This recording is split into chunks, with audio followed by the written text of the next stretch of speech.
Bismillahirrahmanirrahim. Assalamu alaikum students. I am your teacher Sadia Rahil and this is your lecture number 2. Chapter हमारा start है कुदरती आफात और 8th class. आज का जो हमारा टॉपिक है वो है सैलाब, फ्लड्स। ठीक है, सैलाब क्या है? जब एक दरिया में इसकी गुजरगाह की गुंजाइश से ज़्यादा पानी आ जाए और किनारों के ऊपर बहने लगे तो उसे सैलाब कहते हैं। पानी दरिया के किनारों के ऊपर से सैलाबी मैदान में बह जाता है, यानी एक मुकर्रर जगह जो दरिया की जहाँ से दरिया बहता है, यानी उसमें उसकी गुंजाइश से बहुत ज़्यादा पानी आ जाए तो वो किनारों पर निकल आता है, तो उसे सैलाब कहते हैं। वजूहात क्या हैं? सैलाब कैसे आते हैं? क्या वजूहात होती हैं? लंबी बारिशें हैं इसमें और बड़ी मिकदार में बर्फ़ पिघलने की वजह से, यानी जो ग्लेशियर्स होते हैं पूरा साल जो पहाड़ों पर बर्फ़बारी होती रहती है वो ग्लेशियर की सूरत इख्तियार करती है और जब वो बर्फ़ पिघलने लगती है तो उसका पानी जो है वो दरियाओं में शामिल होता रहता है और इसी तरह कभी कभार डैम या कुदरती पुश्ते जो हैं वो टूटने से भी सैलाब आते हैं। तो ये वजूहात थी सैलाब आने की। अब इसके असरात क्या मरतब होते हैं, सैलाबों के क्या असरात होते हैं? जिस तरह हमने ज़लज़लों के असरात जो हैं वो डिस्कस किए थे, इसी तरह सैलाबों के भी कुछ असरात, सैलाब जो हैं वो कुछ असरात जो छोड़ जाते हैं वो डिस्कस करते हैं। सैलाब जो है वो हर चीज़ को अपने साथ बहा कर ले जाते हैं। ये इमारतों को तहस नहस कर देते हैं और सड़कों, पुलों और दूसरी तामीरात जो होती हैं उनको तबाह कर देते हैं। यानी पानी इतनी स्पीड से आता है, उसका इतना बहाव होता है, शदीद बहाव की वजह से वो अपने साथ हर चीज़ को तबाह कर देता है। मौसलाती निज़ाम को तबाह कर देता है, जिसकी वजह से खुराक की किल्लत हो जाती है। सैलाब इंसानों और दूसरे जानवरों की मौत का सबब बनता है और ज़री ज़मीन को बुरी तरह ख़राब कर देता है और इससे जो फसलें होती हैं, खड़ी फसलों को तबाह करके अपने साथ बहा कर ले जाता है। ये नकासी और आबपाशी के निज़ाम को तबाह कर देता है। पानी जो है वो गंदा हो जाता है और पीने के काबिल नहीं रहता और पानी की किल्लत बढ़ जाती है और सैलाबों की वजह से पानी आलूदा हो जाता है और उससे कई बीमारियां जो हैं वो पैदा होती हैं। ठीक है, ये थी सैलाबों के असरात थे। अब हम डिस्कस करेंगे हिफाजती इक़दामात। हिफाजती इक़दामात किस तरह से हम कर सकते हैं, यानी सैलाबों से बचने के लिए हमें जो हमारे इख्तियार में होता है वो हम किस तरह से कर सकते हैं। इसके लिए हिफाजती इक़दामात में सबसे पहले तो ये है कि घर के सब अरकान को एक करीबी ऊंची जगह तक ले जाना चाहिए, जहाँ पे उसके लिए एक महफूज रास्ता जो है वो मालूम होना चाहिए ताकि आसानी से वहाँ उस जगह तक, ऊंची जगह तक पहुँच जाए। फिर सैलाब के लिए जो हसास इलाके होते हैं इनकी दीवारें ईंटों की होनी चाहिए। अगर इसकी मिट्टी की बनी हुई दीवारें होंगी तो वो जल्द ख़राब हो जाएंगी, यानी उनके गिरने का खदशा होगा। ज़्यादातर पंजाब के जो एरियाज़ हैं ना उनमें ये, यानी पंजाब में जो 5 दरिया बहते हैं तो अक्सर औकात जो देखा जाए तो वहीं पर जो है ये ज़्यादा सैलाब की जो आती है ना, शिकायत आती है वो यहाँ से आती है कि जहाँ पर दरिया हैं वहीं पे, यानी पंजाब में बहुत ज़्यादा हर साल जो है ये सैलाब जो है वो आते हैं। हसास इलाकों में दीवारें ईंटों की होनी चाहिए और सैलाब मिट्टी की दीवारों को जल्दी ख़राब कर देता है। इसके अलावा सैलाब की तंबीह और हिदायत के लिए टेलीविज़न देखते और रेडियो सुनते रहें। गर्म कपड़े, बुनियादी अद्वियात, कीमती अशया और ज़ाती कागजात बरसाती यानी पेन रोक थैलियों में डालकर साथ ले जाने चाहिए ताकि आपके जो भी डॉक्यूमेंट्स हैं वो सेफ़ रहें। और मकामी रज़ाकारों या हकाम को अपनी जगह के बारे में बताते रहें जहां से आप निकल रहे हैं और बिजली और गैस के स्विच जो हैं वो ऑफ़ कर देने चाहिए। इसी तरह अपने घरों को बंद करें और हिदायत के मुताबिक महफूज जगहों पर चले जाएं।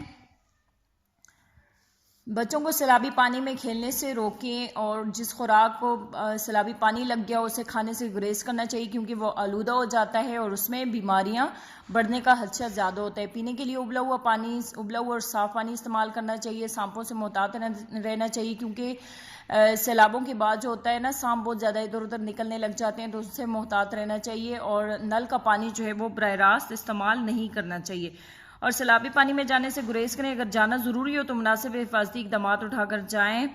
इसी तरह से ये वो हिफाजती इक़दामात हैं जो सैलाब से बचने के लिए हम इख्तियार कर सकते हैं। ये टॉपिक यहाँ पे कंप्लीट हो जाता है। अब हम नेक्स्ट टॉपिक की तरफ जाते हैं। नेक्स्ट टॉपिक हमारा है गर्दबार साइक्लोन। गर्दबार कैसे बनते हैं, गर्दबार और ये क्या होते हैं? जब हवा का ज़्यादा दबाव कम दबाव वाले इलाकों को घेर लेता है तो गर्दबार वजूद में आता है। ज़्यादा दबाव वाले इलाके की तरफ हवाएं जो है वो बहुत तेज़ रफ्तारी के साथ चलती हैं और ये हरकत जनूबी निस्फ़ कुरा में घड़ीवार और शुमाली निस्फ़ कुरा में खिलाफ घड़ीवार सिमत इख्तियार कर लेती हैं, यानी क्लॉकवाइज और एंटी क्लॉकवाइज। क्लॉकवाइज घड़ी कैसे घूमती है, जैसे हम लोग 12 से आगे की तरफ चले जाएं, 1 2 3 4 5 अप टू 11, तो ये है घड़ीवार आपके पास क्लॉकवाइज है। और एंटी क्लॉकवाइज यानी सुई को आप उल्टा घुमा दें तो ये शुमाली निस्फ़ कुरा में खिलाफ घड़ीवार सिमत इख्तियार कर लेती है, यानी एक तरफ से घड़ीवार चलेगी और इस तरह से उल्टा घुमा दें आप हवा को, तो ये उसके नतीजे में जो है जब हवा का ज़्यादा दबाव कम दबाव वाले इलाके को घेर लेते हैं तो उसमें उस सूरत में ये गिरदबार बनता है, यानी गोल सा एक चक्कर बनता है जो हर चीज़ को अपनी लपेट में ले लेता है। ठीक है, जब ये समुंदर के ऊपर बन जाते हैं तो एक तूफ़ान की सूरत इख्तियार कर लेता है, यानी समुंदर का पानी जो है वो तूफ़ानी सूरत इख्तियार कर लेता है और ज़मीन की महवरी गर्दिश इस तूफ़ान को चक्करवार घुमाती है। जब जैसे कि आपको पता है ज़मीन जो है वो सूरज की गिर्द चक्कर लगाती है, तो ये महवरी गर्दिश जो है इस तूफ़ान को चक्करवार घुमाती है और जब चक्कर की रफ्तार 210 किलोमीटर फ़ी घंटा तक पहुंच जाती है तो इसे गर्दबार करार दिया जाता है, यानी इसकी रफ्तार जो है वो 210 किलोमीटर फ़ी घंटा के रफ्तार से जब चलती है तो ये क्या होता है, इसकी नतीजे में गर्दबार करार दिया जाता है। अब गर्दबार के असरात क्या हैं, हमने हर एक उसमें जो है टॉपिक में डिस्कस किया कि इन सब चीज़ों के जो है कुछ जो है असरात वो वाक़ होते हैं, रुनमा होते हैं, तो हम इसको गर्दबार के असरात को डिस्कस करेंगे। गर्दबार के असरात, गर्दबार साहिली इलाकों को बड़े पैमाने पर नुकसान पहुंचाता है, यानी समुंदर के किनारे पर जो इलाके होते हैं, साहिल समुंदर पर जो इलाके होते हैं उनको सबसे ज़्यादा नुकसान पहुंचता है। इंसानी ज़िंदगी, आबादियों और तामीरात, ज़राअत और माहौलियाती निज़ाम को नुकसान पहुंचाता है। गर्दबार मूसलाधार बारिशों, तेज़ आंधियों और तूफ़ान का सबब बनते हैं। इसके अलावा साहिली इलाकों के जंगलात को बहा कर ले जाते हैं, यानी साहिल के करीब जो भी जंगलात होते हैं वो इसके साथ बह कर चले जाते हैं, यानी इसका एक तूफ़ान बरपा हो जाता है ना, पानी जो है वो किनारों पर जब आता है तो फिर गर्दबार की वजह से साहिली इलाकों में जो ज़मीनी कटाव है उसका अमल बहुत तेज़ हो जाता है और गर्दबार के गुजरने के बाद खड़े पानी से मुख्तलिफ बीमारियां फैलती हैं, यानी जो पानी उसके बाद खड़ा रहता है उससे मुख्तलिफ किस्म की बीमारियां जो हैं वो फैलना शुरू हो जाती हैं। नेक्स्ट है हिफाजती इक़दाम, यानी इससे बचने के लिए हम कौन से हिफाजती इक़दाम कर सकते हैं। गर्दबार से बचने के लिए हिफाजती इक़दाम क्या हो सकते हैं। नंबर 1 है गर्दबार के बारे में मुंतबा रहने के लिए टेलीविज़न देखते रहिए और रेडियो सुनते रहना चाहिए। पनाहगाहों तक पहुंचने के लिए करीब तरीन महफूज रास्ते मालूम करें। अफवाहें सुनने और अफरा तफरी से गुरेज करें। अहम कागजात और दस्तावेजात को प्लास्टिक की थैलियों में रखकर साथ ले जाएं। डॉक्यूमेंट्स का जिक्र इसलिए बार बार आता है क्योंकि ये कीमती सरमाया होते हैं और इनको अपने साथ रखना या हर सूरत जो है वो यकीनी बनाएं। ठीक है, बहुत शिद्दत वाले गर्दबार की तनबीह के सूरत में ख़ानदान समेत अपना इलाका खाली कर लें। घर के बच्चों, बूढ़ों और बीमारों और ख़वातीन का ख़ास ख्याल रखना चाहिए। गीले बर की आलात इस्तेमाल नहीं करने चाहिए और तब तक बाहर ना जाएं जब तक काम हिदायत ना दें, यानी कोई भी हिदायत जब तक नहीं दी जाती घरों से निकलना नहीं चाहिए। और अगर आप घर वापस आने के लिए हिदायत मिल जाएं तो तजवीज़ शुदा रास्ते से वापस चले जाएं, यानी जो रास्ता आपको तजवीज़ किया जाए, जिस रास्ते के बारे में आपको बताया जाए कि ये रास्ता आपने इस्तेमाल करना है, तो वहीं से घरों को लौट जाना चाहिए।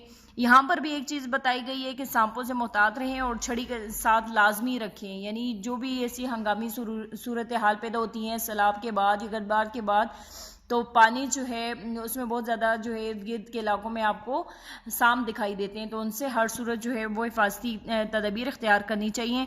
और बिजली के गिरे हुए तारों, ख़राब पुलों, इमारतों और गिरे हुए दरख्तों से होशियार रहना चाहिए। ये थी आपकी गर्दबार से बचने के लिए हिफाजती इक़दाम। अब आपका होमवर्क है, घर का काम आप क्या करेंगी, सफ़र नंबर 75 से लेकर 80 तक पढ़ाई करनी है, आपने ये रीडिंग करनी है।